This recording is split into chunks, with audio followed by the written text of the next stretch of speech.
بسم اللہ الرحمن الرحیم وبہ نستعین وهو خیر المعین۔ مطلب اول آغاز سورہ مبارکہ بقرہ کو شروع کرنے سے پہلے یہ ہے کہ یہ سورہ بقرہ کے نام سے کیوں مشہور ہے۔ آیا سور کے نام توقیفی ہیں یا نہ؟ توقیفی سے مراد یہ ہے کہ ہم اس سورت کا جو نام بقرہ کے نام سے مشہور ہوا ہے، آیا اس سورت کا نام خود خدا نے یا پیغمبر اسلام نے انتخاب کیا ہے کہ اس سورت کو اس نام سے یاد کیا جائے، یا نہ یہ بعد میں علم بالغلبہ بنے ہیں؟ پڑھیں گے انشاءاللہ آپ جا کر اصول کی ایک بات۔ وضع تعینی اور وضع تعینی دو اصطلاحات ہیں علم اصول کی۔ وضع تعینی کیا ہوتی ہے کہ ایک لفظ کو ایک ذات کے لیے آپ خود معین کر دیتے ہیں، یہ وضع تعینی ہے باب تفعیل سے، یعنی آپ نے یہ کام کیا ہے۔ مثلا اس شخص کا نام آپ نے زید رکھ دیا، یہ زید کیا ہے؟ وضع تعینی۔ حسن رکھ دیا، یہ حسن کیا ہے؟ وضع تعینی۔ وضع تعینی ہوتی ہے کہ کوئی خاص اس کا واضح نہیں ہوتا، ایک نام استعمال کرتے ہیں پھر تکرار ہوتا رہتا ہے، ایک زمانہ لگتا ہے، اس کے بعد وہ نام اس کے لیے مختص ہو جاتا ہے۔ اس کو کہتے ہیں وضع تعینی، یعنی خود بخود معین ہوا ہے، آپ نے نہیں کیا، ہاں تکرار کی بنیاد پر وہ نام معین ہو، اسے کہتے ہیں وضع تعینی۔ اس کا دوسرا نام ہے علم بالغلبہ۔ السلام علیکم۔ علم بالغلبہ کیا ہے؟ یعنی ایک نام مشہور ہوا اور مشہور ہونے کے بعد اتنا استعمال ہوا کہ اب وہ کیا بن گیا ہے؟ علم بن گیا ہے۔ آپ یہ کرتے ہیں، آپ کے دوستوں میں بھی یہ کام ہوتا ہے، مثلا آپ کسی کا کوئی ٹیڑھا سا نام محبت میں رکھتے ہیں اور پھر وہ مشہور ہو جاتا ہے، جبکہ وہ نام آپ نے اس شخص کا نہیں رکھا ہوتا ہے۔ ایسے ہی ہوتا ہے نا، وہ جو ٹیڑھا وہ کیا کہلاتا ہے؟ وضع تعینی کہلاتا ہے۔ علم اصول کی اصطلاح میں علم بالغلبہ کہلاتا ہے، اصطلاح معنی بیان میں یا تفسیری نکات میں اگر کہیں۔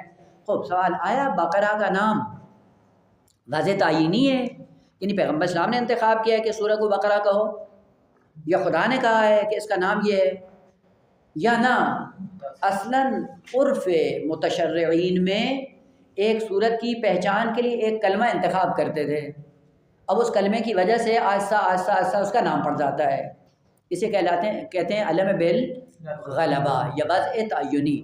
شروع میں چونکہ جتنے بھی متشرعین تھے پیغمبر اسلام کے زمانے میں، وہ کیا کرتے تھے؟ صورتوں کی پہچان کے لیے کوئی رموز رکھ لیتے تھے۔ مثلا اب سورہ بقرہ کو ذکر کرنا ہوتا تھا تو کیا کہتے تھے؟ السورہ التی تذکر فیہا البقرہ، وہ سورہ جس میں گائے کا زیادہ ذکر ہے۔ اب وہ اسی سے کرتے پھر سورہ کا نام کیا پڑ گیا؟ بقرہ۔ بس یہ توقیفی نہیں ہے، پیغمبر اسلام نے یا خالق کائنات نے اس کا نام منتخب نہیں کیا ہے۔ کس نے کیا ہے؟ متشرعین نے، ایک علامت کے طور پہ، چونکہ اس میں گائے کی داستان زیادہ ہے یا نمایاں ہے، اس لیے اس کو کیا کہا گیا ہے کہ وہ سورہ جس میں بقرہ کا زیادہ تذکرہ ہے وہ سورہ پس دوسروں سے الگ ہو جاتی ہے۔ پس سورہ نمل جس میں چیونٹی کا ذکر ہے، اسی طرح سے باقی صورتیں جس میں بس ایک خاص کلمہ ہوتا تھا، خاص کلمے کو علامت بناتے تھے، اس علامت کو بنانے کے بعد آہستہ آہستہ ان کے درمیان یہ چیز رائج ہو جاتی تھی، پھر آہستہ آہستہ تکرار سے وہ نام اس صورت کے لیے مختص ہو جاتا تھا۔ بس بقرہ کا نام جو رکھا ہے اس لیے نہیں ہے کہ پیغمبر اسلام نے کہا ہو یا خالق کائنات نے کہا ہو، اکثر ایسی ہیں، اس میں ایک دو صورتیں ہیں جو مستثنیٰ جن کا نام ہے، مثلا سورہ مبارکہ حمد ہے جس کے اسامی ہیں جو پیغمبر اسلام نے خود منتخب کیے ہیں یا خالق کائنات، مثلا سورہ حمد یا سورہ سبع مثانی یا باقی جو اس کے نام ہیں وہ خود توقیفی ہیں، یعنی پیغمبر اسلام نے یا خالق کائنات نے بیان کی ہیں۔ نہ ایسا نہیں ہے، کوئی ایسا نہیں ہے، وہ تتبع ان کا، نہ کوئی توقیفی نہیں ہے۔ وہ بات دوسری ہے کہ آیا صفات خدا توفیق اور صفات اور اسماء خدا توقیفی ہیں یا نہیں ہے، وہ بات ہے۔ ممکن ہے اس کے بارے میں میرے ذہن میں نہیں ہے، ممکن ہے یہ مطلب انہوں نے ذکر کیا ہو، لیکن ایسا نہیں ہے، چونکہ صدر اسلام سے لے کے آہستہ آہستہ مرور زمان کے ساتھ لوگوں کے اندر نام پڑھتے گئے اور پھر آہستہ آہستہ انہی ناموں سے مشہور ہو گئے۔ پھر ائمہ قارئین نے بھی اس کے اندر کوئی زیادہ تغیر اور تبدل نہیں کیا ہے، دستبرد نہیں کیے، بس ٹھیک ہے جو رائج ہے چلتا رہے، کیونکہ اس کے نہ کوئی تحریف کا مسئلہ آتا ہے نہ کوئی اور مشکل آتی ہے، لہٰذا اس کے ناموں سے کوئی خاص فرق نہیں پڑتا ہے۔ یہ انشاءاللہ علوم قرآن کی بات ہے کہ جب سورہ شروع ہوتا تھا تو خود پیغمبر اسلام کہتے تھے کہ اس سورہ کو الگ سے تدوین کرو، اب وہ جب آیات نازل ہوتی تھی تو پیغمبر اسلام خود فرماتے تھے کہ اس آیت کو فلاں صورت میں رکھو، آسن اس آیت کو فلاں صورت کے اندر رکھو، اور وہ جب آیتیں مکمل ہو جاتی تھیں پیغمبر اسلام فرماتے تھے اب یہ سورہ مکمل ہو گیا ہے۔ اب آہستہ آہستہ پھر لوگ جب ایک دوسرے کی طرف مراجعہ کرتے تھے پہچان کے لیے، پھر کیا کہتے تھے، یہ کس میں رکھنی، یہ اس سورہ میں جس میں گائے کا تذکرہ ہے، یہ کہاں رکھنی جس میں نمل کا تذکرہ ہے، یہ کس میں، بس یہ نام علم بالغلبہ ہیں یا اصول کی اصطلاح میں واضح تعینی ہے۔ واضح تعینی بہت کم سورہ ہیں جن کے لیے خود سے پیغمبر اسلام نے معین کیا ہو اسامی کو، بس یہ مطلب تھا جو مربوط تھا سورہ بقرہ سے۔ مطلب دیگر ہے حروف مقطعات کے بارے میں۔ حروف مقطعات کے بارے میں تقریباً 25 قول ہیں، کسی نے کچھ کہا، کسی نے کچھ کہا، کسی نے کچھ کہا، کسی نے کچھ کہا، اور یہ ذہن میں رہے کہ یہ سارے کے سارے کیا ہیں، استحسان پڑھیں گے آپ، یہ اصطلاح ہے اہل سنت کی، استحسان یا مصالح مرسلہ۔ اب وہ ایک ان کا ہے روش ہے استنباط کی، احکام فقہی کوئی مثلا کوئی چیز دیکھی جو ذہن کو اچھی لگی کا بس حکم خدا بھی یہی ہے، ہاں زیبائی سے نکلا ہے، یعنی خود جو ذہن میں آ جائے اور اچھا لگے کہ بس حکم بھی یہی۔ اکثر اہل سنت کا جو اجتہاد ہے وہ یہی ہے، یہ جو فتوے دیتے ہیں وہ اسی بنا پر دیتے ہیں۔ کسی نے آ کے مسئلہ پوچھا کہ یوں کریں یا یوں کریں، ذہن میں سوچا کہ یوں کریں تو اچھا نہیں لگتا، یوں کریں تو اچھا، بس یہی حکم فقہی ہے، اس کو کہتے ہیں استحسان۔ استحسان کے پیچھے کوئی علت کار فرما نہیں ہوتی، کوئی دلیل کوئی برہان کار فرما نہیں ہوتا، جو چیز آپ کو اچھی لگے بس وہی کر دو۔ اب ان استحسانات میں سے ایک یہ ہے کہ حروف مقطعات، پہلے ایک استحسانی مطلب عرض کروں، اگر سیوطی پڑھی ہو تو شاید آپ کے ذہن میں ہو۔ حروف مقطعات جتنے بھی ہیں ان کو اگر آپ جمع کریں اور ان میں حذف مقررات، یعنی جو تکرار ہوئے ہیں حروف ان کو حذف کر دیں، جو باقی حروف بچتے ہیں ان کو اگر آپ اکٹھا کر کے عبارت بنانا چاہیں تو عبارت یہ بنتی ہے، صراط علی حق نمسکہ۔ تجوید میں یہ انہوں نے بیان کیا، یہ مطلب برہانی نہیں آگا، یہ مطلب برہانی نہیں، خوب آپ نے حروف کو اس طرح سے جمع کر دیا کہ یہ آپ نے عبارت بنا لی، صراط علی حق نمسکہ۔ کل کو کوئی اور بھی عبارت بنا سکتا ہے، وہ مثلا فرض کریں کہ جو جس کو وہ کرنا ہو شیعہ، شین سے کیا بنائیں، کچھ بھی بن سکتا ہے، اور ہے اسی آپ نے دیکھا ہوگا کہ اہل سنت جب تشیع کو سرکوب کرنا چاہیں تو ایسے ایسے ان حروف سے کلمات بنا لیتے ہیں جو تذلیل کا باعث بنتے ہیں، اور آپ انہی حروف سے ایسی عبارت بنا لیں چاہے خوبصورت ہو۔ یہ کیا استحسانی مطلب ہے، یعنی کوئی برہان پیچھے کار فرما نہیں ہے، یہ ایک مطلب۔ دوسرا یہ ہے، دو چار مقدمے عرض کر دوں تاکہ وہ بات واضح ہو کہ وہ جو 25 قول ہیں، ایک نے کیا کہا کہ یہ کیا ہیں، رموز ہیں خدا اور پیغمبر کے درمیان، دو متشابہات میں سے ہیں۔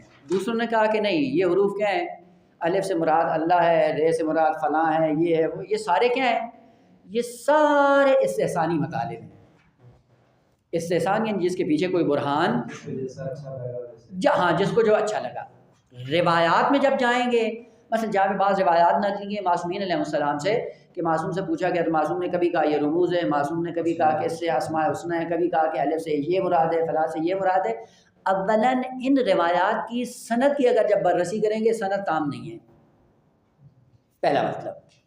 اور دوسری بات کہ یہ جتنے بھی مطالب ائمہ طاہرین سے منسوب کر کے بیان کیے جاتے ہیں یہ بھی کوئی برہان نہیں ہے، اولاً استحسان ہے، ثانیاً اگر روایت اس کی صحیح السند ہو تو ایک مطلب تعبدی ہے، معصوم نے کیا مان لیں گے، بات ختم۔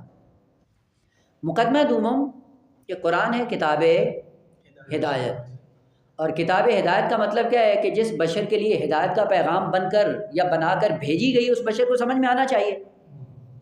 اگر وہ سمجھ میں نہیں آئے تو نزول کا کیا مقصد ہے بھائی، قرآن نازل کیا کس لیے، لوگوں کے لیے، اور لوگوں کے لیے کیا ہے، بیان للناس، تو یہ بیان ہے ہمارے لیے۔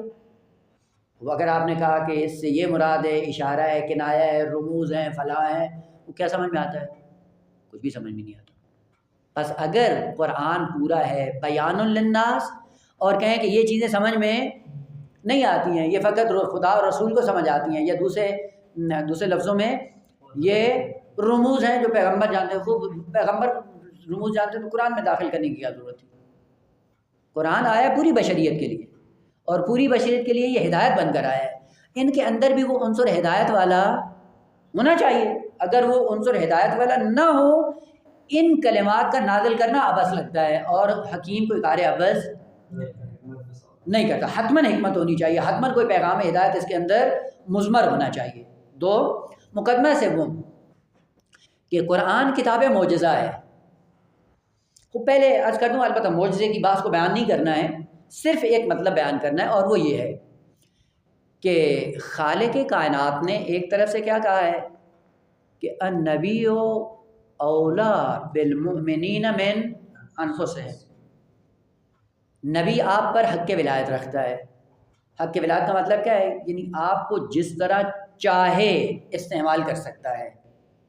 اسی لیے آپ جا کر دیکھیں، جب ولایت کی بات ہوگی، ولایت تکوینی ہے یا ولایت تشریعی ہے یا ولایت کی کلن، انشاءاللہ اگر مناسبت سے کہیں پہ پہنچے تو وہاں پہ روک کر اس پوری بات کو اول سے آخر تک بیان کریں گے کہ ولایت ہے کیا، تاکہ اس کی پوری حقیقت معلوم ہو جائے۔ اس کے بعد انشاءاللہ جہاں پہ بھی آئے تو جھانسا نہ ہو کہ اس سے مراد کیا ہے۔ ادھر سے کہا کہ نبی حق اولویت رکھتا ہے، حق تصرف رکھتا ہے تمہارے اوپر، اور ادھر سے ہمیں کیا کہا ہے کہ تمہیں کیا کرنا ہے؟ نبی کے سامنے تسلیم ہونا ہے، مطیع رہنا ہے۔ تو اگر آپ کو کہا ہے کہ آپ نبی کے سامنے مطیع رہیں گے، تسلیم محض رہیں گے، اور ادھر سے نبی جس طرح چاہے گا تم میں تصرف کر سکتا ہے۔ مثلا میں نے شادی کی، میری بیوی ہے، اگر پیغمبر آ کے کہتا ہے کہ آج کے بعد یہ آپ پر حرام ہے، حرام ہو جائے گی، اس حد تک تصرف رکھتا ہے نبی۔ وہ پھر میں اس نبی کے سامنے کیسے مطیع رہوں؟ اس کے دو راستے ہیں۔ ایک راستہ یہ ہے کہ آپ کو یقین ہو جائے، اب کسی جہت سے ہی آپ کو یقین ہو گیا کہ اللہ کا نبی ہے اور اللہ کا رسول ہے، پھر سادہ ہے، اور اس کے بعد جب آپ کو یقین ہو، یقین کے بعد نہ انوس کا نہیں مانا، بس یہ مطلب ذہن میں رہے کہ نبی کے سامنے ہمیں تسلیم محض ہونا ہے۔ وہ ہمیں کیسے پتہ چلے کہ اللہ کا نبی ہے؟ اب اس کے مختلف طرق ہیں، ان میں سے ایک طریقہ یہ ہے کہ جب اللہ اپنے نبی کو بھیجتا ہے تو اس کے ہاتھ میں معجزہ دیتا ہے۔ کیوں دیتا ہے؟ معجزہ صرف اور صرف اس لیے ہوتا ہے، یہ مطلب بڑی اس میں کیا کہتے ہیں، زیادہ توجہ طلب ہے۔ معجزہ کس لیے ہوتا ہے؟ صرف ایک بات کو ثابت کرنے کے لیے ہوتا ہے، اور وہ کیا؟ کہ آپ کو یقین ہو جائے کہ یہ شخص اللہ کی طرف سے آیا ہے، وہ بس، کہ خدا نے اس کو مقام نبوت دیا ہے، خدا نے بھیجا ہے۔ اس مطلب کی تصدیق کرنے کے لیے خداوند عالم اپنے نبی کو معجزہ دیتا ہے۔ بس معجزہ ہدایت کے لیے نہیں ہوتا، لہذا یہ ذہن سے بات ہی نکال دیں کہ کسی کو ہدایت کرنی ہو تو معجزے کے ذریعے سے ہدایت کرنی ہو، نہ، اصل میں خدا کا یہ قانون ہی نہیں ہے۔ اس لیے کیا کہا؟ اب اللہ ان یجری الامور الا باسبابها، خدا نے نظام اسباب اور مسببات کا بنایا ہے۔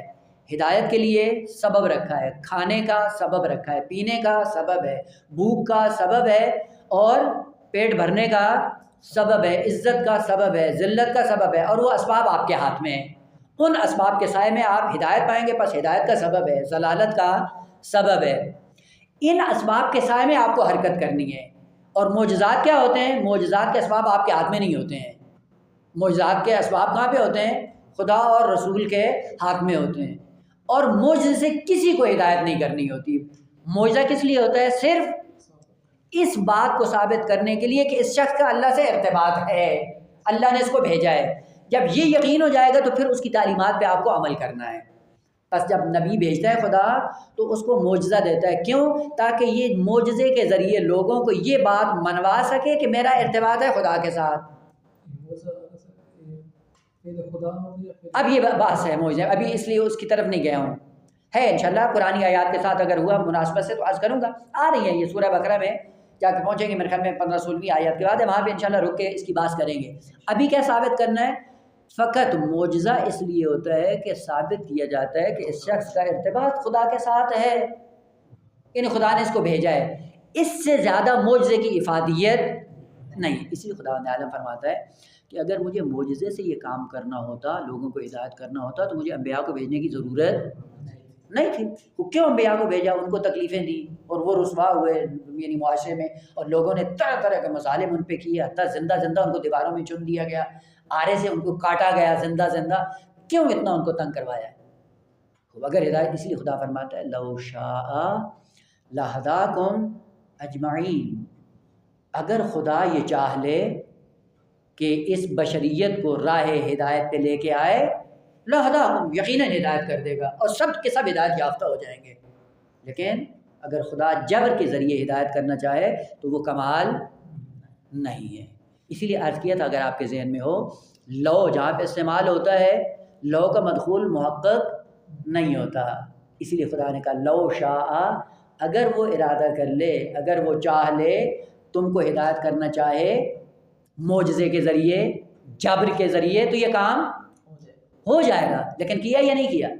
نہیں کیا. بس لو کا مدخول محقق نہیں ہوا. مثلا فرض کریں آقا، رات کو سونا ہے انسان کو، دن میں کام کرنا ہے.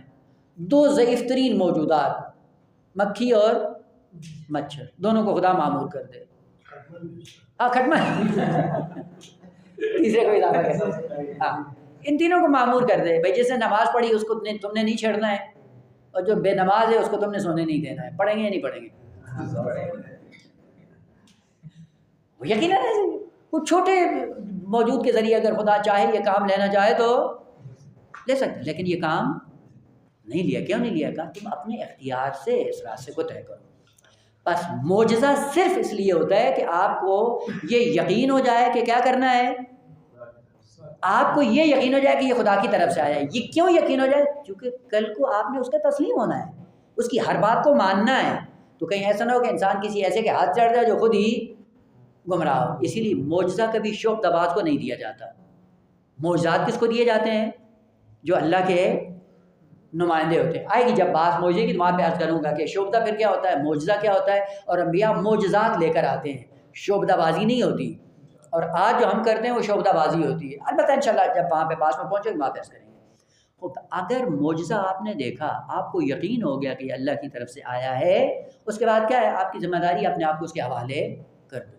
اسی لیے خداوند عالم نے دیکھیں نظام کتنا نظام فطری ہے. پیغمبر کو معجزہ دیا اور ادھر سے بشر سے کہا کہ تم انبیاء سے معجزات کا مطالبہ کرو. کیوں کرو؟ کہا یہ آپ کا حق فطری ہے. اگر معجزہ مطالبہ کرتا ہے انسان نبی سے تو اپنا حق فطری استعمال کرتا ہے کہ مجھے اپنی ذات کو تیرے حوالے کرنا ہے. جب مجھے پتہ ہی نہیں ہو کہ آپ خدا کی طرف سے آئے ہو تو میں کیوں اپنے آپ کو آپ کے حوالے کروں؟ لہٰذا کیا کرو، معجزے کا مطالبہ کرو. پس معجزے کا مطالبہ کرنا ممنوع نہیں ہے. ایک بات. دوسری بات کہ پیغمبر معجزہ دکھاتا ہے، پیغمبر شعبدہ باز نہیں ہوتا ہے، مداری نہیں ہوتا ہے. اور معجزے میں من پسند کی خواہشات نہیں کی جاتی. مثلا آج گئے یہ کر دو تو معجزہ دکھاؤ تو ہم مان جائیں گے. یہ پیغمبر تمہارے ہاتھ میں کھلونا نہیں ہے. اسی لیے جب بعض آیات ایسی آتی ہیں کہ جن میں ہوتا ہے پیغمبر سے کہتے ہیں آپ کا گھر اتنا ہو، اس کے اندر سونے چاندی کے محل ہوں، فلاں ہوں، یہ ہو، اتنی ساری ڈیمانڈ. پیغمبر کیا فرماتے ہیں؟ حل کنت الا بشر رسول، میں بشر ہوں، آپ کی طرف بھیجا گیا ہوں آپ کی طرف. یہ مطالبات کیا ہیں؟ اور مطالبات پورے نہیں کرتے ہیں. کیونکہ شخصی مطالبات پورے کرنے کے لیے انبیاء نہیں آتے ہیں کہ آپ کھلونا بنا لو نبی کو اور آئے دن ایک نئی ڈیمانڈ کرنا شروع کر دو، نہ. لہٰذا معجزات ہوتے ہیں اساسی اور بنیادی. جب وہ دکھا دیا کافی ہے. اگر ایمان لاتے ہو تو ٹھیک، نہیں لاتے ہو جاؤ جہنم. یقین آتا ہے تو کر لو، نہیں آتا تو دیکھا جائے گا. اور یہ ہو جاتا ہے، انسان کی فطرت مان جاتی ہے کہ جب ایسے خارق العادہ کام دیکھتے ہیں تو ان کو یقین ہو جاتا ہے کہ یہ واقعاً یہ اللہ کا نبی ہے، اللہ کی طرف سے آیا ہے، لہٰذا مان جاتے ہیں. اور آدمی جب لجوز بنتا ہے جتنے معجزات دیکھتے ہیں پھر بھی ایمان نہیں لاتا. مثلا پیغمبر اسلام کے لیے کیا کہا؟ یہ درخت کو بلاؤ تو مان جائیں گے. سب نے کہا، اشارہ کیا آ گیا. کہا واپس جائے تو مان جائیں گے، واپس اب مانو کا نہیں. چاند 2 ٹکڑے ہو گیا، اب کیا نہیں مانا. کنکریوں سے کوئی تسبیح کریں کر لی. یعنی آئے دن ایک نئی ڈیمانڈ. اور آخر میں کیا ہوا؟ کا کچھ بھی نہیں. بس ہر نبی معجزہ لے کے آتا ہے، اور معجزہ صرف اس لیے ہوتا ہے کہ اس نے ثابت کرنا ہوتا ہے میں خدا سے مرتبط ہوں. یہ اعتبار جب ثابت ہو جائے آپ کے لیے ثابت ہو جائے گا. ضمناً جتنے بھی افراد تھے پیغمبر اسلام کے زمانے میں سب نے معجزات کا مطالبہ کیا ہے. لیکن آپ امیر المومنین کی تاریخ میں نہیں دیکھیں گے کہ حضرت امیر نے کسی معجزے کا مطالبہ پیغمبر صلی اللہ علیہ وسلم نے کہا میں نبی ہوں، انہوں نے کہا ٹھیک ہے میں قبول ہے. کیوں؟ خود فرق یہیں پہ ہوتا ہے کہ عام آدمی اس مقام اور منزلت کو درک نہیں کر سکتا ہے کہ جس مقام و منزلت پہ پیغمبر اسلام پہنچے ہوئے ہیں. ان کے لیے ہے کہ تم مطالبہ کرو کہ یہ خدا سے مرتبط ہے یا نہیں ہے. لیکن وہ ذات جو پیغمبر کے اس مقام کا ادراک کر سکتی ہے اور جو معجزات پیغمبر پر نازل ہوتے ہیں یا وہ مقامات جو پیغمبر کو خالق کائنات نے عطا کیے ہیں، جو ان مقامات کا ادراک کر سکتا ہے، اس کو معجزے کا مطالبہ کرنے کی ضرورت. اسی لیے جب جا کر دیکھیں خود پیغمبر اسلام نے فرمایا انکا لتسمع ما اسمع وترا ما ارا، جو میں سنتا ہوں کلام خدا تو بھی سنتا ہے، اور جو میں حقائق عالم دیکھتا ہوں ملکوت کی تم بھی دیکھتے ہو. جو اس مقام پہ پہنچا ہوا ہے اس کو معجزہ مانگنا چاہیے. بس امیر المومنین کا ترہ امتیاز یہی تھا کہ مقام ملکوتیت میں وہیں پہ جا پہنچے ہیں جہاں پہ پیغمبر اسلام تھے. وہ شک ہی نہیں ہوا ہے امیر المومنین کو کہ بعد میں جا کر معجزے کا مطالبہ کریں. مطلب ہے صرف وہ معجزے میں ہی ہے کہ معجزہ ہر زمانے میں جو رائج ٹیکنالوجی ہوتی ہے اس کے مطابق معجزہ آتا ہے. یعنی وہی کام جو اسباب کے ذریعے انجام دے رہے ہوتے ہیں وہی کام نبی معجزے کے ذریعے انجام دیتا ہے، ظاہری اسباب کا سہارا نہیں لیتا. مثلا حضرت عیسیٰ علیہ السلام کے زمانے میں طبابت بڑی عروج پہ تھی. کوڑ پن کا علاج ہوتا تھا، لا علاج بیماریوں کا جڑی بوٹیوں سے علاج کرتے تھے. وہ حضرت عیسیٰ کیا کرتے تھے؟ ہاتھ پھیرتے تھے، علاج ہو جاتا تھا. بس وہی کام ہے، لیکن اسباب کا سہارا ظاہری اسباب مراد ہے. ہاں، نہ یہ کہ اسباب کے بغیر کوئی کام وقوع پذیر ہوگا، اسباب کے سائے میں ہوگا. لیکن بعض اسباب ہیں ظاہری جو سب کو نظر آتے ہیں، اور بعض اسباب ہیں باطن جو کسی کو نظر. خوب ہاتھ پھیرا یہ سبب ہے، لیکن یہ کہاں سے پتہ ہے کہ ہاتھ پھیرو تو ٹھیک ہو جاتا ہے؟ ہم بھی ہاتھ پھیرتے کچھ بھی نہیں ہوتا ہے. بس سبب ہے لیکن وہ سبب نظر نہیں آتا. ظاہری سبب کیا ہے؟ ٹیبلٹ کھانا ہے، انجیکشن لگانا ہے، ڈرپ لگانا ہے، یہ سارے اسباب ہیں جو ظاہری ہیں. یہ ڈرپ لگا کر کوئی ٹھیک ہوتا ہے اور کوئی ہاتھ لگانے سے ٹھیک ہو جاتا ہے. بس اسباب دو ہیں، ظاہری ہیں اور باطنی. بس کوئی چیز سبب کے بغیر نہیں ہوگی. اور معجزہ کیا ہوگا؟ اس زمانے میں رائج ٹیکنالوجی کا توڑ ہوگا، کیونکہ اس کے زمانے میں طبابت تھی، ہاتھ کے ذریعے ساری طبابت کے کام کرتے تھے. حتیٰ ہاتھ لگاتے تو مردہ زندہ ہو جاتا تھا. یہ کیا ہے؟ معجزہ ہے. حضرت موسیٰ علیہ السلام کے زمانے کیا تھا؟ جادو. جادو کو توڑنے کے لیے کیا دیا خدا نے؟ عصا دیا. عصا پھینکتے تو کیا ہو جاتا تھا؟ انشاءاللہ بات آئے گی، بہت خوبصورت ہے اور شیرین ہے. اور وہاں پہ بھی کئی مفسرین نے آیات کی طرف توجہ نہیں کی اور ایسا مطلب ذکر کیا ہے کہ جس کی مشکل ہے، اور وہ مطلب قابل ہضم بھی نہیں ہے قرآنی اعتبار سے. انشاءاللہ اس وہاں پہ عرض کریں گے. بس معجزہ کیا ہوتا ہے؟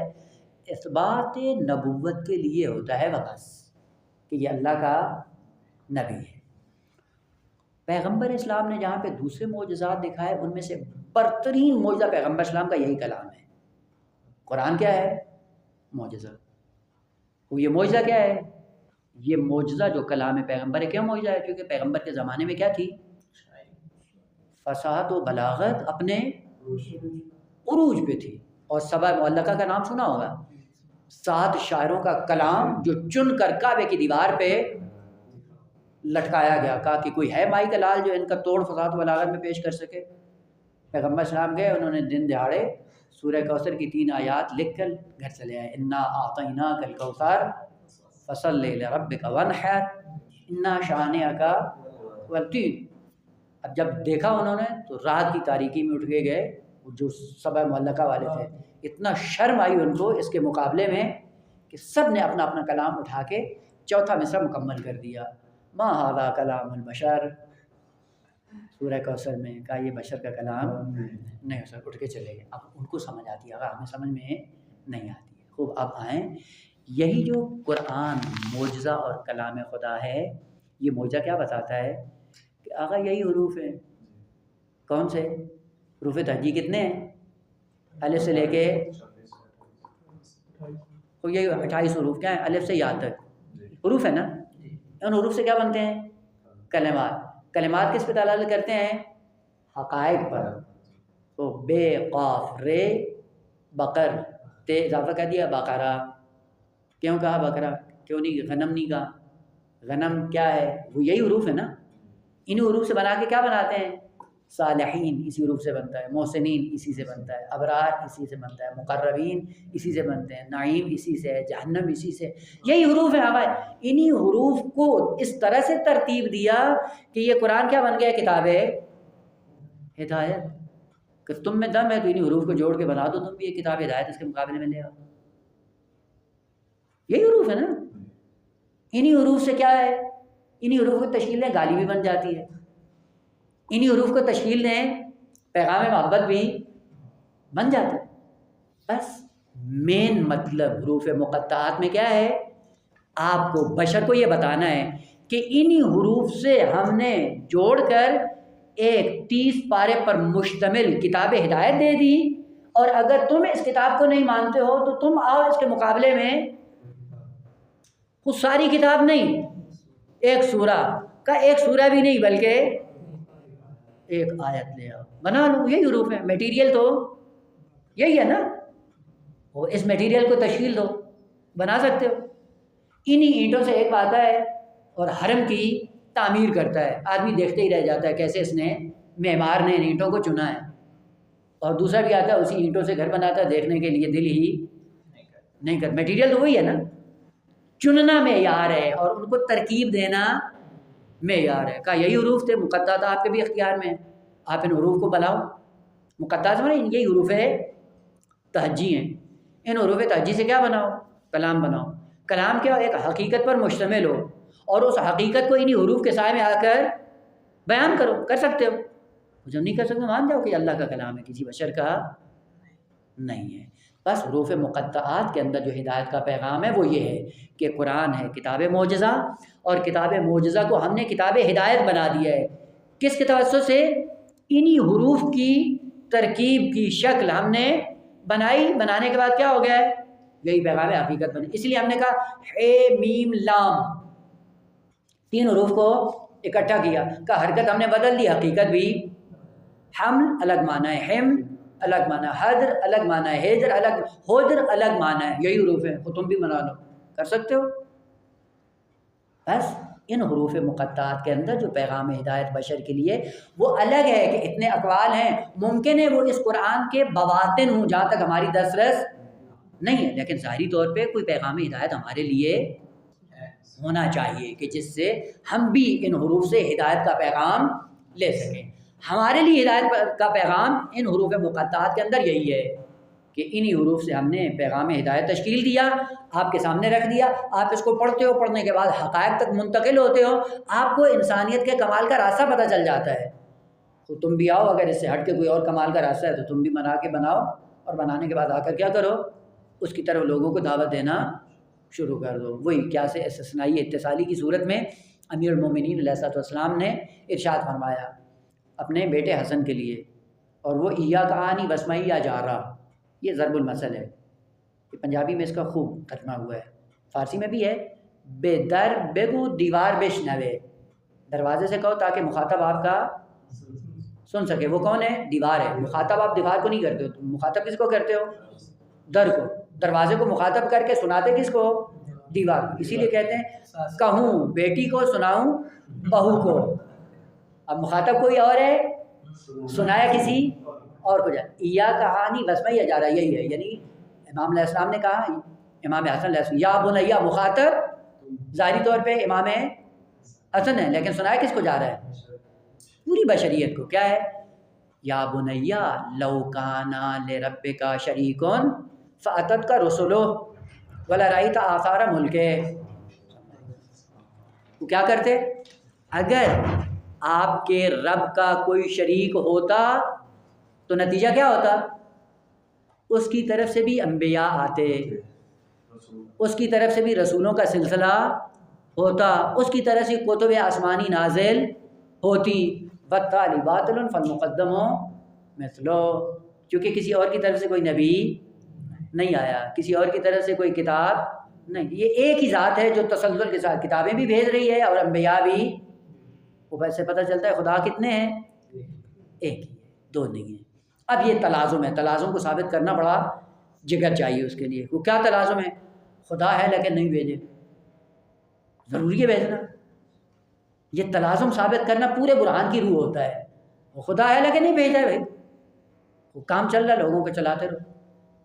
دوسرا بھی ہے لیکن وہ اس کے اندر مزاحمت نہیں کرتا ہے کہ اس نے بھیج دیا بس کام چل گیا، مجھے کیا بھیجنے کی ضرورت ہے.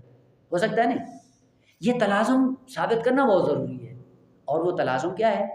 ممکن ہی نہیں ہے کہ فیض فیاض سے جدا ہو جائے. آپ کیا سورج ہو لیکن روشنی نہ دے؟ ہو سکتا ہے.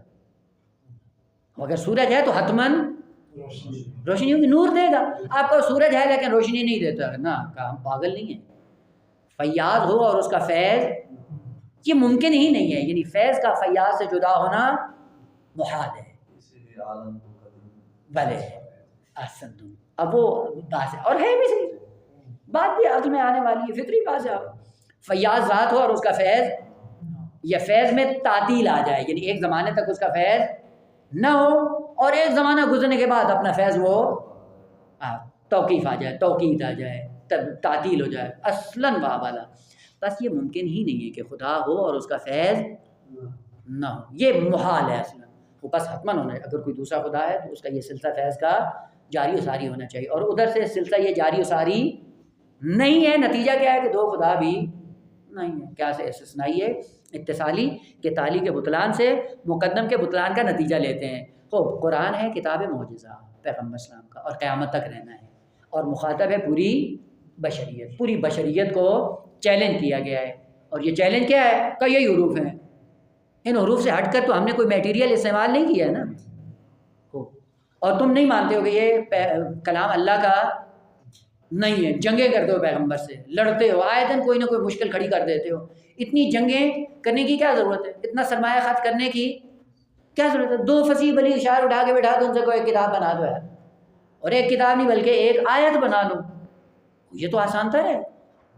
چاہے اس کے کہ تم اپنی نسلیں ہی آ کے جنگوں میں ذبح کروا کے قتل کروا کے گھر میں بیٹھ جاؤ ذلیل ہو کے. وہ بہتر ہے کہ اس کلام کے مقابلے میں لے آؤ، اور یہی میٹیریل ہے جو آپ کے سامنے ہے، اس سے ہٹ کے کوئی بھی نہیں ہے. بس پیغام ہدایت حروف مقطعات میں اس پوری بشریت کے لیے تا قیام قیامت ہونا چاہیے.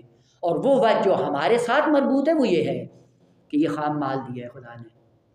خام مال کو تشکیل دو، ترکیب دو، ترکیب دینے کے بعد تم بھی ایسے حقائق کو بیان کرو انہی الفاظ کے سائے میں کہ لوگ ان الفاظ اور کلمات کو سن کر ایک حقیقت تک منتقل ہو سکیں. بس وہ اپنی جگہ پہ ممکن ہے درست ہوں اقوال، بواطن ہوں نہ جانے کیا کیا ہو، اور اس حقیقت تک شاید ہم نہ پہنچ سکیں. لیکن جو ہم سے مربوط ہے وہ یہ مطلب ہے، چونکہ کتاب ہے ہدایت، کتاب ہے ہدایت میں پیغام ہے ہدایت بشریت کے لیے، اور وہ پیغام جو ہم سے مربوط ہے وہ یہ ہے. یا مان لو یا اس کے مقابلے میں لے آؤ. اگر عاجز ہو تو پھر اس کو مان لو. اور قرآن نے کہا فاتو بصورت من مثلہ، ایک صورت لے آؤ. بعد میں کہا ایک صورت اگر نہیں لا سکتے کیا ایک آیت لے آؤ. اور واقعاً کبھی کبھی کیونکہ ہمیں نہیں پتہ ہے نا ادب کا، اور ادب کا کلام جب وہ خالق کائنات اس ترتیب کے ساتھ جب بیان کرتا آغا واقعاً دنگ رہ جاتے تھے. اور عجیب تھے یہ بدبخت، انہوں نے یہ کام کیا بھی، کوشش بھی کی. اور عجیب ہے ماجرا تاریخی کہ یہی شعراء اکٹھے ہوئے اور انہوں نے کہا، اور رات کو پیغمبر اسلام تاریکی میں اپنے گھر میں قرآن کی آیات کی اونچی آواز سے تلاوت کرتے تھے. تو انہوں نے کہا کہ سب نے شرط لگائی کہ ان آیات کے مقابلے میں لے کر آنا ہے لیکن پیغمبر کی آواز نہیں سننی ہے جا کے. اور رات کی تاریکی میں سب چھپ کے آئے ہوئے تھے، بیٹھے ہوئے تھے وہاں پہ سننے کے لیے. جب صبح اٹھ کے گئے تو کہتے ہیں وہ نہیں بھائی یہ بشر کا کام ہو ہی نہیں سکتا ہے، نہیں لا سکتے ہیں. اور جب یہ ذلیل ہوئے پھر سورہ مدثر نازل ہوا، یاد ہے نا؟ اس میں ولید بن مغیرہ بہت بڑا شاعر تھا فصاحت اور بلاغت میں، جب اس کے پاس گیا تو اس نے کہا مان جاؤ یہ ان کا کلام نہیں، خالق کا ہے، اور یہ بشر کی توان میں ہی نہیں ہے. وہ سب مشرکین نے مل کے کہا یہ آبرو ریزی کا مسئلہ ہے، یہ نہیں کہنا کہ یہ اللہ کا کلام ہے. اس کے بعد مقابلے میں تو پھر ہمیں تسلیم ہونا پڑے گا. اب وہ کیا ہے، قرآن نے ان آیات کو پھر بیان کیا. اس نے کیا کیا؟ ایک فیصلہ کیا. فیصلہ کیا ہے کہ یہ کلام کیا ہے؟ جادو ہے، یہ سحر ہے. قرآن نے کہا قتل ما، کیا کیا اس نے؟ قدر کہتے ہیں فیصلے کو. اس نے فیصلہ کیا کیا کہ یہ جادو ہے. فقتل کیف قدر، مرگ مار اس کے فیصلے پہ کہ جس نے کیا ہے. یہ سحر ہے، یہ جادو ہے، اور یہ سحر ہے جادو تم بھی لے آؤ. ہے سورہ مدثر کی آیات اب پڑھیں گے، پڑھی اس ترتیب کے ساتھ واقعاً جو فصاحت و بلاغت کے اس پہ آتا ہے اس کو اس کی عظمت کا احساس ہوتا ہے. خوب بات لمبی نہ کریں. حروف مقطعات کا مطلب دیگر کہ یہی حروف مقطعات ہماری ہدایت کے لیے نازل ہوئے ہیں، اور ہماری ہدایت کے لیے جو پیغام قرآن نے دیا ہے وہ یہ ہے کہ آقا ہم نے اس قرآن کتاب کو انہی الفاظ سے تشکیل دیا، انہی الفاظ سے تشکیل دینے کے بعد کتاب ہدایت بنا کر آپ کے لیے نازل کی، اور آپ اسی کتاب کے سائے میں منزل کمال انسانیت تک جا سکتے ہو۔ اور کہاں سے تشکیل دی؟ انہی حروف سے۔ یا تو مان لو یا اس کے مقابلے میں لے آؤ، دو راستے ہیں۔ اگر ان دو راستوں پہ عمل نہیں کرتے ہو تو پھر کیا ہے؟ پھر انسان لجوج ہو جاتا ہے، لجباز، لجوج، انود، وہی فرعون والی بات۔ فرعون بن کر زندگی بسر کرنا چاہتے ہو یا عبد بن کے زندگی بسر کرنا چاہتے ہو، آپ کے اختیار میں۔ بس حروف مقطعات میں جو ہم سے مربوط ہے وہ یہ مطلب ہے۔ باقی جتنے بھی اقوال ہیں وہ آپ وہ بواطن ہیں جی، رمز ہیں، رموز ہیں۔ رموز کیا عرض کیا کہ وہ سارے استثناءات ہیں، پیچھے کوئی دلیل عقلی نہیں۔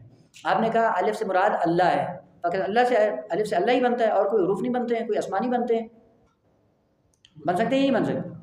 بن سکتے ہیں۔ وہ آپ نے کیوں کہا صرف اللہ ہی کیوں ہے؟ کیوں الف سے مراد اللہ ہے؟ کس نے کہا؟ نہ کوئی وہ نہیں ہے، پیچھے کوئی برہان نہیں، سارے استثناءات ہیں۔ اور وہ مطلب برہان ہی کہ وہ یہ ہے کہ یہ کتاب ہدایت ہے ہمارے لیے، اور کتاب ہدایت کی جو اصلی کیفیت ہے وہ یہ ہے۔ آپ بھی انشاءاللہ اسی سے اگر کر سکتے ہو تو نہیں تو تسلیم ہو جاؤ۔ تسلیم ہونے کے بعد اگر آپ نے مان لیا ہے اس کے بعد آپ نے آپ کو تسلیم کر دو پیغمبر کے حوالے، پیغمبر جس طرح چاہیں آپ کو منزل کمال تک لے جائیں گے۔ خوب یہ مطلب تھا حروف مقطعات سے اور سورہ بقرہ سے۔ اب اصل سورہ بقرہ یہاں سے شروع ہو رہی ہے، ذالک الکتاب لا ریب فیہ۔ ذالک اشارہ ہے کس کے لیے؟ بعید مذکر۔ بس انہی حروف کے سائے میں، انہی ادبیات کے سائے میں آپ کو حقائق قرآن تک جانا ہے۔ ایک دفعہ قرآن فرماتا ہے ھذا الکتاب، ایک دفعہ کہتا ہے ذالک الکتاب۔ بعضوں نے کہا ذالکا، چونکہ اشارہ ہے کس کے لیے؟ بعید کے لیے۔ بعید سے مراد کیا ہے؟ یعنی اس کتاب کے مطالب علمی حقائق اتنے عمیق ہیں کہ تم اس کی گہرائی تک نہیں پہنچ سکتے، اس لیے ذالکا اشارہ کس کا کیا؟ بعید کا، جی ان معانی کی طرف یا حقائق کی طرف یا وہ جو وجودات ہیں قرآن کے ان کی طرف اشارہ کی۔ کہا چونکہ آپ کی دسترس میں نہیں ہے، آپ کے لیے قابل فہم کتنے علوم پڑھیں تاکہ آپ کو پتہ چلے کہ بقرہ کا معنی کیا ہوتا ہے، اور یہاں پہ حقیقت کون سی بیان کی ہے خدا نے، مقربین کون ہوتے ہیں، صابرین کون ہوتے ہیں، متقین کون ہوتے ہیں، کیا کیا پڑھیں؟ کا صرف پڑھیں، نحو پڑھیں، معنی بیان پڑھیں، لغت پڑھیں، منطق پڑھیں، اصول پڑھیں، فلسفہ پڑھیں، روایات پڑھیں، رجال پڑھیں، تب جا کر ایک آیت کا ہمیں معنی پتہ چلتا ہے۔ اس کا مطلب معنی بہت عمیق ہیں، ان عمیق معانی تک بشر کی دسترس نہیں ہے۔ ان عمیق معانی کے لیے انسان کی رہنمائی کرنا مقصود تھی، اس لفظ ذالکا سے اشارہ کیا، چونکہ ذالکا اشارہ ہے بعید۔ اور کبھی ھذا الکتاب، ھذا الکتاب سے مراد کیا ہے؟ اس کا یہی جو بین الضفتین ہے، یعنی کتنے پاروں پر مشتمل ہے؟ 30 پاروں پر۔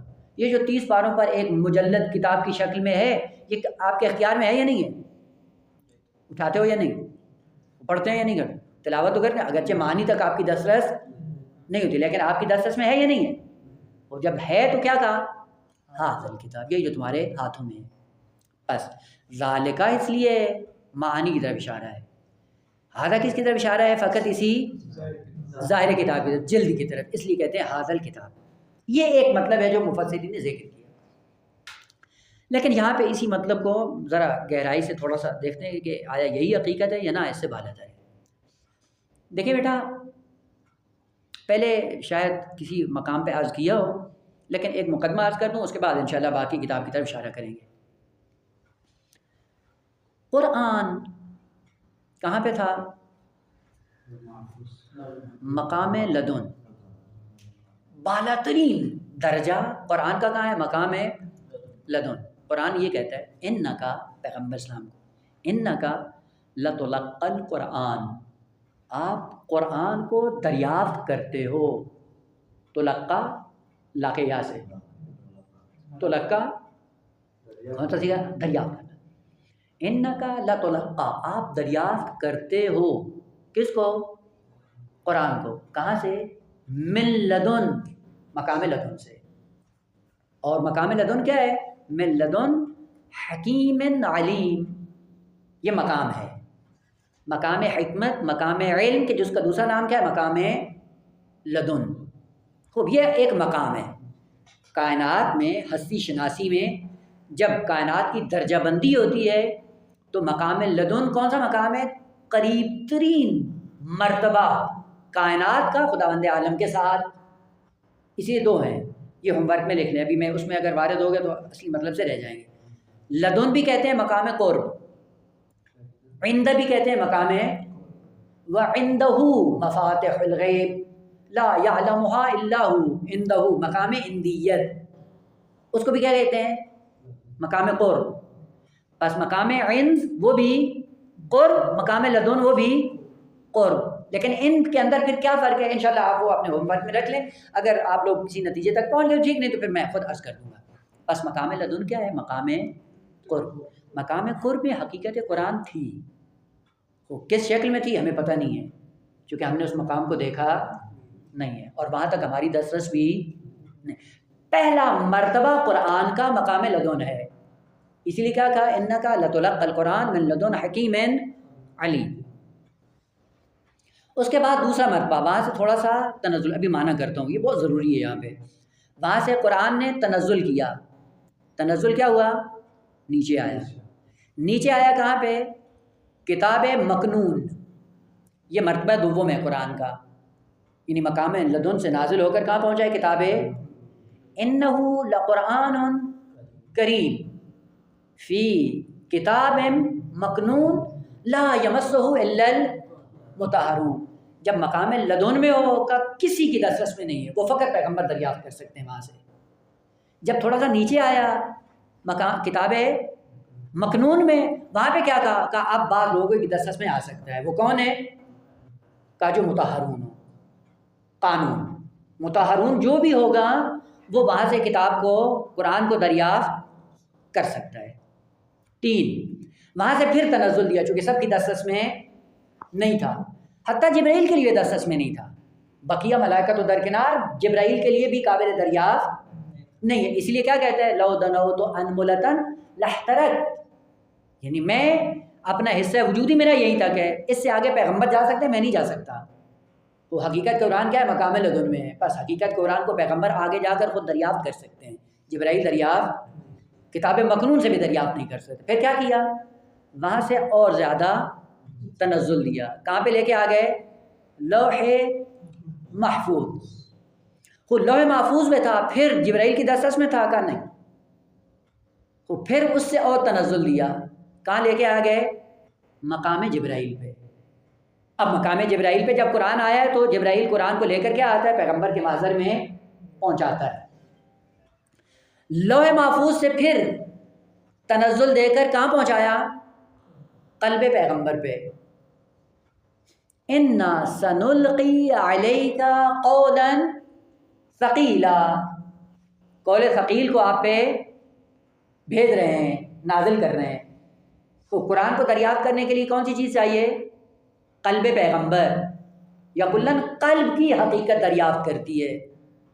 اب یہ بات نہیں، انشاءاللہ اگر کسی اور موقع پہ آیا مناسبت سے تو عرض کروں گا کہ وہ قلب جو قرآن کو دریافت کرنے کے قابل ہوتا ہے اس کے شرائط کیا ہیں؟ جی آج بھی ہو سکتا ہے پہلے. اسی لیے اب یہ بات انشاءاللہ رہے بریکٹ میں کہ کون سے اوصاف اپنے اندر ہم پیدا کریں کہ آج ہم اس قابل ہوں کہ قرآنی آیات ہمارے قلوب پہ اثر کریں اور نازل ہوں. قلب پیغمبر پہ حقیقت قرآن نازل ہو گئی. اب جو دوسرا کام سخت تھا اور اس کے لیے کیا کہا؟ پیغمبر اسلام سے کہا کہ کیا قرآن کے قابل بننا تو کیا کرو؟ کیا کرو؟ 2 کام. فتہجد بہ نافلۃ لک عسیٰ ان یبعثک ربک مقاما محمودا. پہلی قرآن کو دریافت کرنے کی تیاری کا نام کیا ہے؟ نماز تہجد. تہجد نماز شب. ان ناشئۃ اللیل ہی اشد وطئا واقوم قیلا. اگر ناشئہ لیل نہیں ہے، ناشئہ یہ مصدر ہے، ذہن میں رہے، ناشئۃن واقعۃن یہ سارے کاذبۃن خافضۃن رافعۃن، اس میں فاعل کے اوزان نہیں ہے. بعد میں کہیں کہ رافعۃن اس میں فاعل کا وزن نہیں، یہ مصدر ہے. ناشئۃ اللیل، ناشئہ کا مطلب کیا ہے؟ لیل میں حادثہ. حادثہ کیا ہے؟ بیداری. نشوما سے نکلے نا، یعنی رات کی بیداری سبب بنتی ہے انسان کے لیے کہ وہ اس قابل ہو جائے کہ قرآن کی حقیقت کو دریافت عرض کریں گے. وہاں پہ لیل سے مراد بھی رات نہیں، ہاں حجاب ہے، حجابوں کو دور کرنا ہے. اور بس حقیقت قرآن کہاں سے چلی؟ مقام لدن سے چلی. کہاں پہنچ گئی؟ قلب پیغمبر پہ.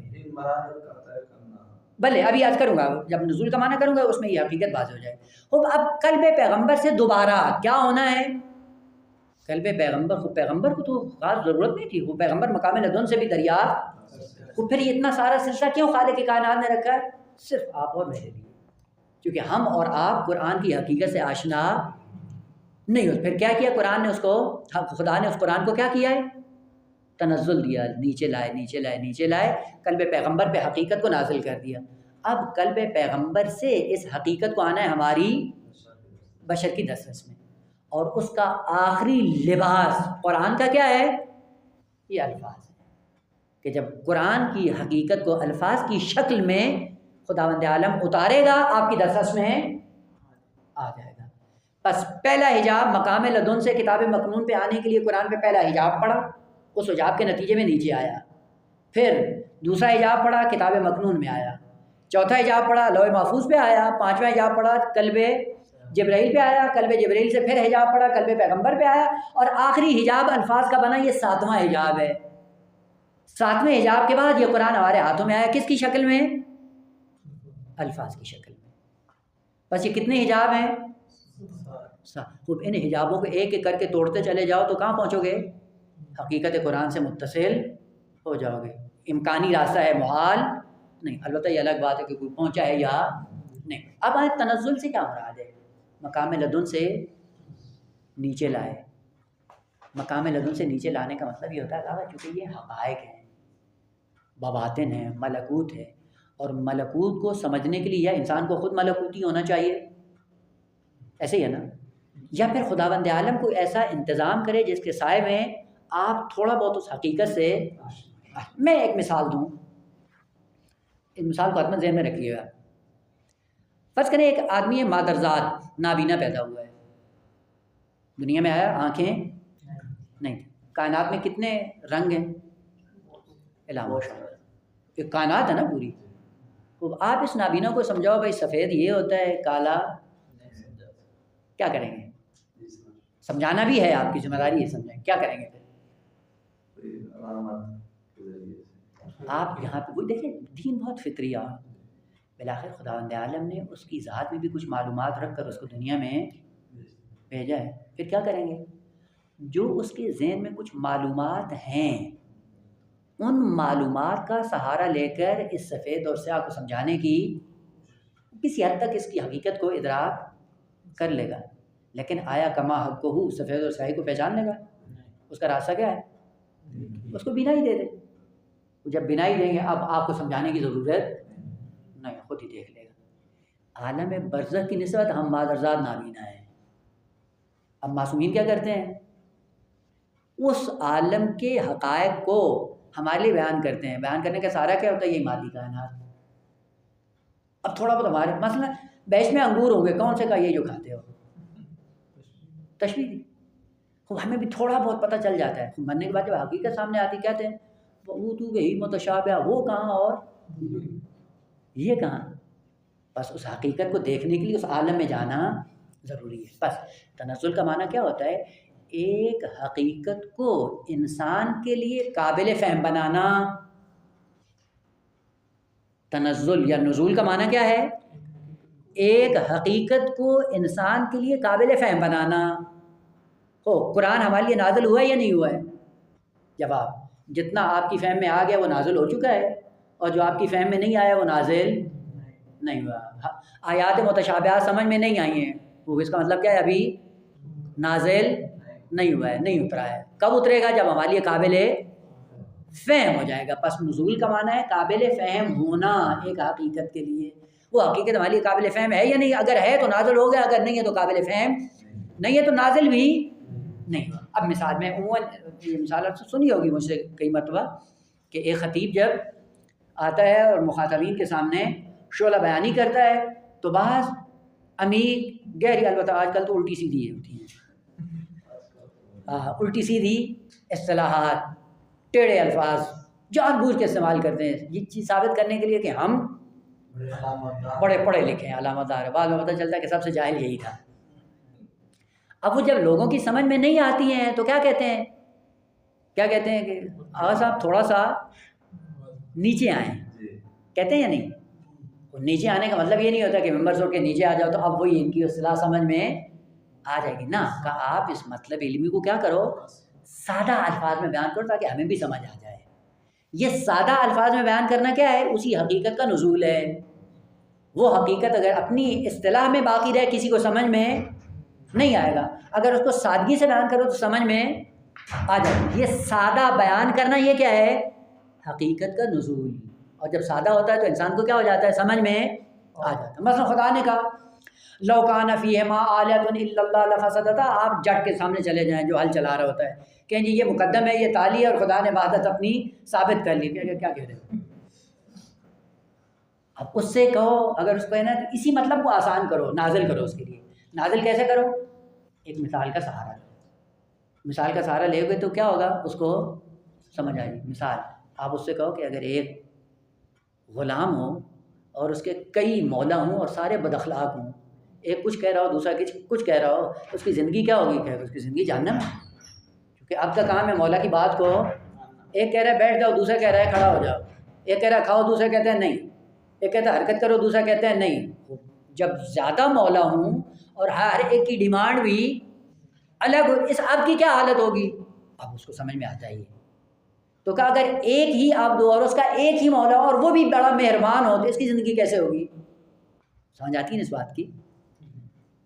یہاں پہ آپ کہتے ہیں کہ ارباب المتفرقون خیر ام اللہ الواحد القہار، کیسا ہو؟ کئی ایک ہوں اور سب بد اخلاق ہوں اور سب کی ڈیمانڈ الگ الگ ہو، اس کے عبد بن کے رہیں تو کہا زندگی جہنم ہو جائے گی، ایک قدم آگے نہیں چل سکتا ہوں۔ اور اگر ایک ہو اور وہ بھی رؤوف ہو، مہربان ہو، اور وہ دلسوز بھی اس سے اس کی نسبت زیادہ ہو، اس کی بات ماننے سے اس کی زندگی بہشت بنے گی یا نہیں بنے گی؟ بس عقل یہ بات مانتی ہے۔ یہ توحید ہے۔ توحید سمجھائی مثال کے پیرائے میں جٹ کے لیے۔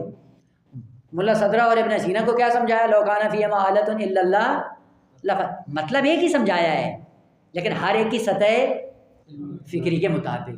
بس وہ سطح فکری جو ابن سینا ملا صدرہ کی ہے وہ کیا ہے؟ وہ وہاں سے دریافت کر سکتے ہیں توحید کو برہان تمانوں سے یا مقدم و تعالی کے رابطے سے توحید کو سمجھ سکتا ہے، لیکن یہ عام آدمی اس کے لیے کیا کرو گا؟ اسی برہان تمانوں کو کیا کرو؟ تنزل دو مثال کے پیرائے میں۔ جب مثال کے پیرائے میں کیا ہو جائے گا؟ آسان ہو جائے گا۔ آسان ہوگا اس کے لیے کیا ہو جائے گا؟ قابل فہم۔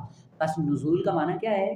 ایک حقیقت کا قابل فہم ہونا، اور چونکہ یہ حقیقت قرآنی پوری بشریت کے لیے قابل فہم نہیں تھی، خدا نے وہاں سے حقیقت کو چلا کر کہاں پہ لے کے آئے؟ آخری الفاظ کی شکل میں لے کر لپیٹ کر ہمارے ہاتھوں میں دے دیا، اور ہم ان الفاظ کو سمجھنے سے بھی قاصر ہیں، یہ بھی سمجھ میں نہیں آتے۔ کیوں خدا نے کہا ذالک الکتاب؟ یہ ذالک کا اشارہ ہے اس مقام لدن کی طرف، نہ یہ کہ معنی ہے دقیق کی طرف ہے۔ بس ذالکہ کا اشارہ جب آ رہا ہے کہ یہ نہ سمجھنا کہ فقط یہی الفاظ ہیں یہ حقیقت قرآنی، نہ، اس کا ایک عالی ترین درجہ ہے، اور وہ کیا ہے؟ تو مقام لدن میں ہے، وہاں پہ یہ حقیقت تھی۔ وہاں سے اس کو خدا نے کیا کیا؟ مختلف حجابوں میں لپیٹ کر نازل کیا، تنزل دیا، نیچے لایا اور الفاظ کی شکل دے کر آپ کے حوالے کر دیا، اور چہ بسا یہی حجاب ہی اس حقیقت کو سمجھنے کے لیے کیا بن جاتے ہیں؟ رکاوٹ بن جاتے ہیں۔ حجاب ہی مطلب دیکھیں، میں پھر مثال، سورج ہے، اگر دوپہر کے وقت آپ سورج کو دیکھ سکتے ہیں؟ کیوں نہیں دیکھ سکتے ہیں؟ بہت زیادہ، اس کا مطلب وہ پنہان ہے، غائب ہے، اس کا ظہور ہے، شدت ظہور کی وجہ سے آپ اس کو خود پھر دیکھنے کے لیے کیا کریں؟ کہتے ہیں آپ کی آنکھ کے سامنے ایک حجاب رکھیں، پردہ لگائیں۔ وہ پردہ کیا ہے؟ کالی اینک۔ وہ کالی اینک لگا کے جب آپ دیکھتے ہیں تو کیا نظر آتا ہے؟ ایک چھوٹا سا جرم ہے اور تھوڑی بہت اس کے اندر روشنی ہے۔ خوب یہ تھوڑی بہت روشنی، چھوٹا سا جرم کس نے آپ کو کیا ہے؟ کس نے دکھایا ہے؟ اس حجاب نے۔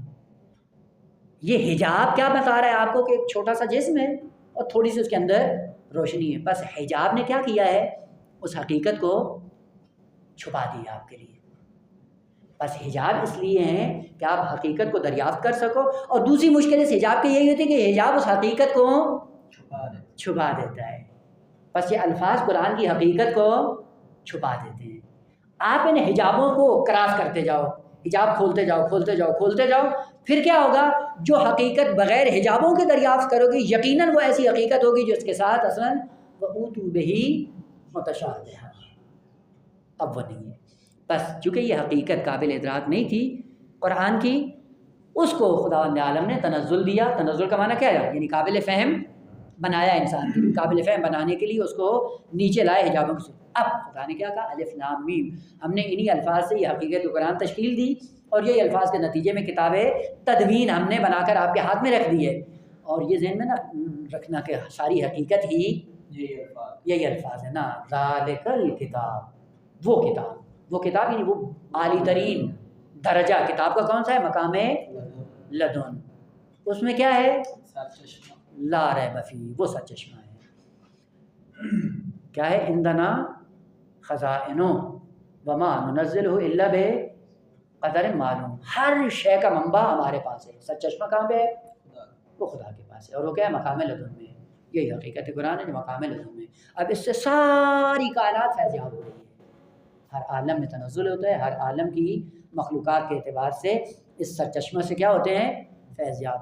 آخری درجہ اس کا جو ہے الفاظ کا ہے. اس الفاظ کے اندر اتنی لذت اور چاشنی ہے کہ اس سے جو مانوس ہو جاتا ہے وہ پھر چشمے سے سیراب ہونا شروع ہو جاتا ہے. پس ذالکا صرف معنی امی کی طرف اشارہ نہیں ہے، اگرچہ وہ بات بھی درست ہے، لیکن حقیقتاً اشارہ ذالکا سے کیا ہے؟ بعد مکانی. وہ جو درجہ آخری ہے قرآن کا جو مقام لدن کہلاتا ہے، اس سے مراد وہ ہے. اب جو آپ کو ہوم ورک کرنا ہے وہ کیا ہے؟ ایک تو آپ نے مفردات کو دیکھنا ہے. ذالک الکتاب لا ریب فیہ، ریب کیا ہے؟ شک ہے. اور اس کے بعد یہ لا ریب فیہ کون سا قضیہ ہے؟ اب منطق قرار یہ تھا کہ ایسا ایسا انشاءاللہ آپ منطق بھی ساتھ میں بیان کریں گے. خوب، سب سے پہلے آیا یہ قضیہ. کون سا قضیہ ہے؟ اب میں اگر ابھی اشارہ کروں تو وہ بات یہیں پہ ختم ہو جائے گی، لیکن آپ لوگ تلاش کریں گے یہ کون سا قضیہ ہے. آپ انشاءاللہ سارے قضایا کو زیرو رو کریں.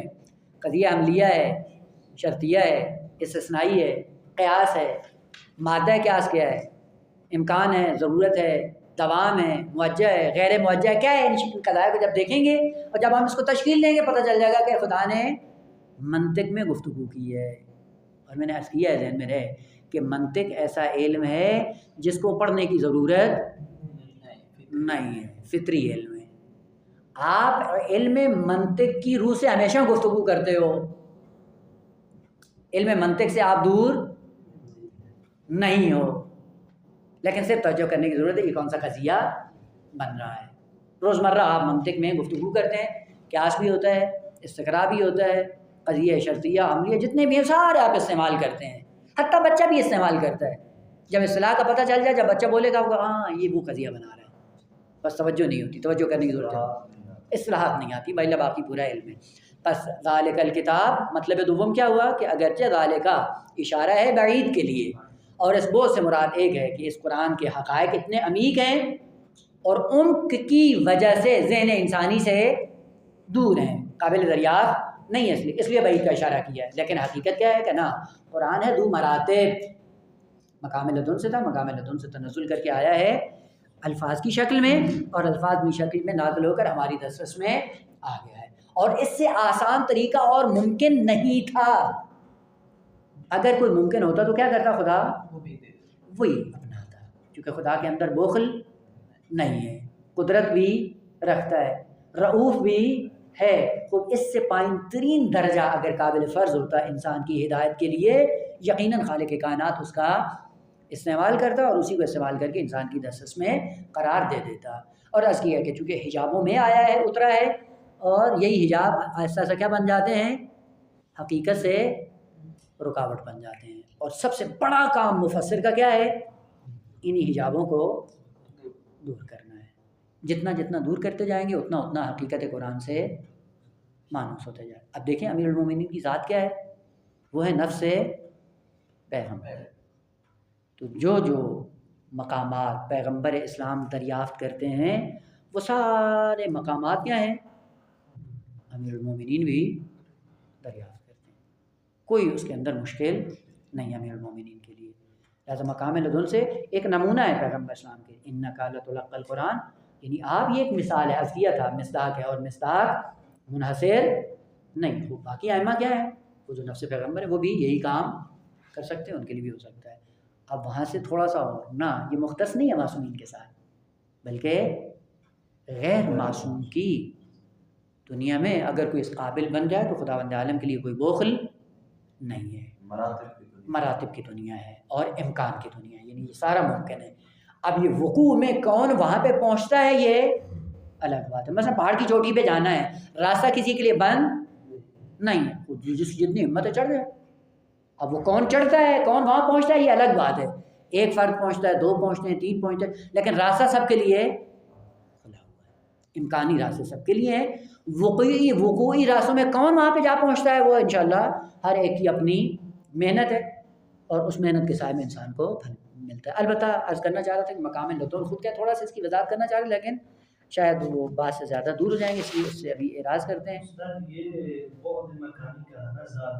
مکانتی عتم ہے اس کا درجہ یقینی ہے، یا اس کا جو تفسیر یا اس کا اور بھی ہو سکتا ہے.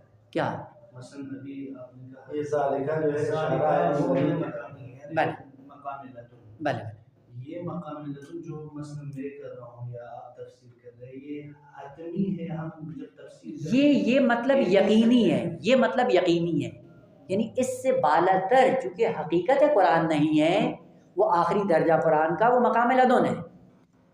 اور یہ یقینی مطلب اس اعتبار سے ہے کہ اس کا جو آخری مورد ہے اس کی طرف نے اشارہ کیا ہے. لہٰذا آپ کیسے کتاب مکنون کیا ہے؟ ذالکہ اشارہ اس کی طرف. اس کے بعد کیا ہے؟ لوح محفوظ، یہی بذالکہ کا اشارہ ہے. تمام مراتب ذالکہ کا اشارہ ہے، لیکن وہ آخری درجہ کیا ہے؟ مقام لدن ہے. وَإِلَّا میں نے عرض کیا کہ یہی ظاہری جو کلمات ہیں یہ بھی کیا ہے؟ اشارہ ہے ذالکہ کا. کیوں؟ چونکہ سمجھ میں بس بعد ہے، بعید ہے. ہمارے لیے یہ بھی بعید ہے، وہ بھی، سارے بعید ہیں. اور ہم نے آخری مرتبہ اور آخری مصداق ذکر کیا چونکہ اس سے بالاتر حقیقت قرآن نہیں ہے. اچھا، یہ سوال پھر یہ طرح کی مثلا مقام لدن بلے رتبہ ہے، بلے جب اس رتبے میں تنزلی ہے جی جی تو جتنا تنزلی ہو اتنا رتبے میں کمی ویلیوز کم ہوتے جائیں گے، اقدار اس بلے بلے 70%. جب اقدار کم ہوتے جائے تو مجھے ایک سوال یہ آ رہا ہے کہ جنگ صفین ہوگی جو نیزے پہ قرآن اٹھا دیا، بلے تو خود مقام لدن ذات ایک ایسی ذات ہو، یا یہ خود رسول اللہ ہو یا ائمہ کی ذات ہو، اور اس کو ایک تھیوریکل اور پریکٹیکل کے اس میں خدا نے بھیجا ہو. درست ہے، ایسا مجھے جہاں تک حس ہو رہا ہے. درست ہے. ورنہ یہ دونوں تو قابل لا انفکاک ہے، بلے منفک نہیں ہے. اسی لیے بیٹا یہ جو معنی کرتے ہیں کہ انی تارک فیکم الثقلین کتاب اللہ و فطرتی، وہ آگے کیا ہے؟ تعبیر کیا ہے؟ وَلَن یفترقا، ہرگز. معنی پڑھا ہے نا حروف ناصبہ میں سے یہ کلمہ جو استعمال کرتے ہیں لن یفترقا، یعنی انفقاق ممکن. تو یہ قرآن پڑھا ہوا یہاں پہ امام زمانہ بیٹھے ہوئے،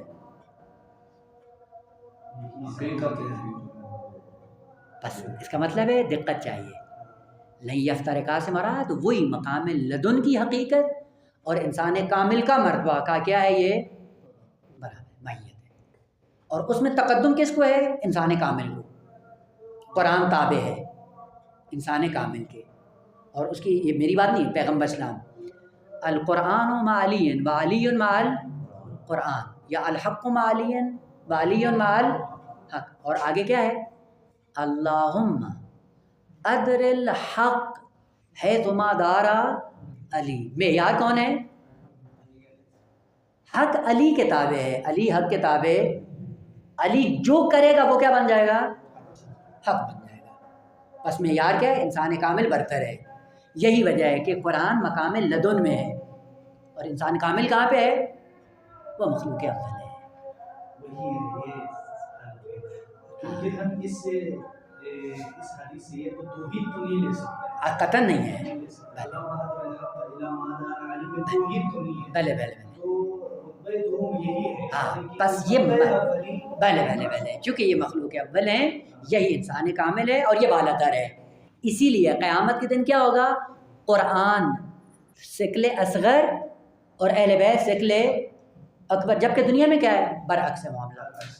قرآن کیا ہے؟ شکل اکبر اور اہل بیت کیا ہے؟ شکل. کیوں؟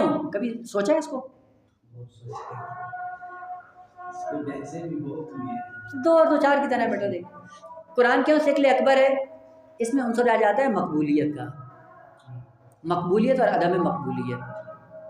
قرآن کو کون مانتا ہے؟ اس لیے کیا ہے؟ شکل اکبر ہے. سب مانتے ہیں، وہابی بھی ہو، سنی ہو، جتنے بھی ہیں مانتے ہیں. نہیں مانتے؟ آپ کے اہل بیت کو سب مانتے ہیں؟ کون مانتے ہیں؟ شیعہ میں بھی بعض. بس مقبولیت کی وجہ سے یہ شکل اکبر بنا ہے اور مقبولیت کی وجہ سے اہل بیت شکل اصغر ہے. حقیقت کے اعتبار سے کیا ہے؟ حقیقت کے اعتبار سے قرآن تابع ہے انسان کامل کی.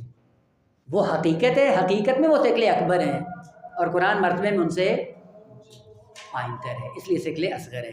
بس حقیقت کو دیکھیں، قرآن شکل اصغر ہے. مقبولیت کو دیکھیں، اس عالم دنیا میں یہ کیا ہے؟ شکل اکبر ہے. بس کوئی تناقض بھی نہیں ہے. ذہن میں آئے؟ بس قرآن کا وہ آخری مرتبہ جو مقام لدن میں ہے، اب قرآن وہیں تک ہے، اس سے آگے حقیقت قرآن نہیں. اس کے آگے کیا ہے؟ وہ حقیقت محمدی ہے، مخلوق اول ہے اور صادر اول، اور وہ ساری بات جو آپ کے ذہن میں کافی ہے.